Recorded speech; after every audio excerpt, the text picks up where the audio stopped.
Достар, сіздермен бірге ERA-X арнасы. Видео ұнаса видеоға лайк басып арнаға тіркеліп қойыңыздар. Ал біз бастаймыз. Қазақстандық боксшы Батыр Жүкембаев әлемнің ең үздік 10 боксшысының қатарына кірді.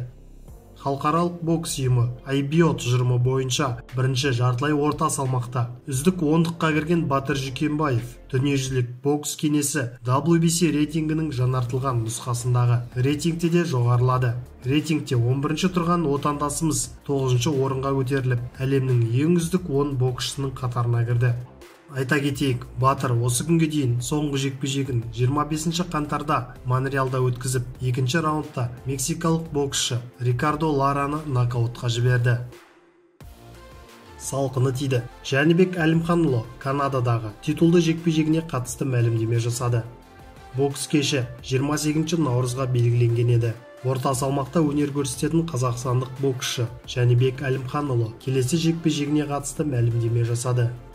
WBC Continental Americas және WBO Global титулдарына ие Әлімханұлы 28 наурыз Квебекте алғаш рет Канадада жұдырықтасу керек болатын.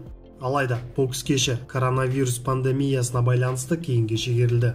Қадірлі жанкүйерлер, жекпе-жегімді асыға күтіп отырған ағайын, өкінішке орай 28 наурызда Канадада өтетін жекпе-жек кейінге қалды. Коронавирустың салқыны біздің жекпе-жекке де тиді. 3 ай қан мен тер шығарып, қызу дайындалып, жақсы формаға кіріп едік. Мықты спаррингтер жасап, Қазақстайлды шындап шоу көрсетуге дайын болғанбыз. Бірақ топ-ренк спортшылардың денсаулығы маңызды деп шешті. Біздің ғана емес, наурыз бен сәуірде өтетін бүкіл жекпе-жектер тоқтатылды. Бұйыртса, жарқын күндер алда. Біз сіздермен бірге Қазақстайлды тарихта қалдырамыз деп жазды Жәнібек Әлімханұлы.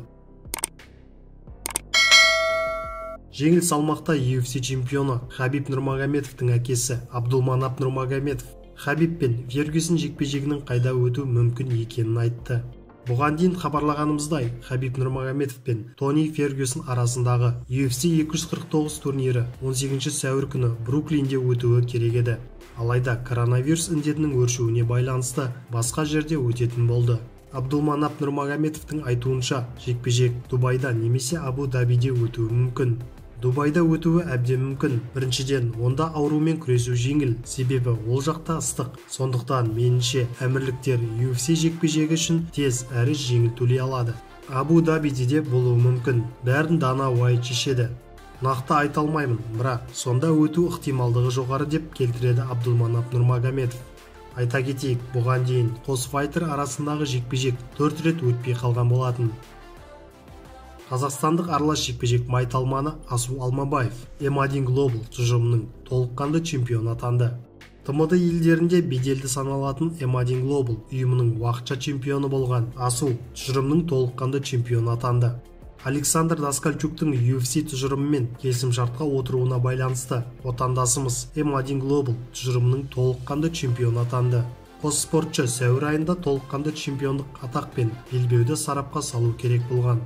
Айта кетейік, Асу Нұр-Сұлтан қаласында M1 Challenge 105 турнирінде өткізген жекпе-жегінде Крисім Каладисті ұтып, чемпиондық белбеуді жеңіп алған болатын. Сіздермен бірге болған ERA-X арнасы. Келесі кездескенше.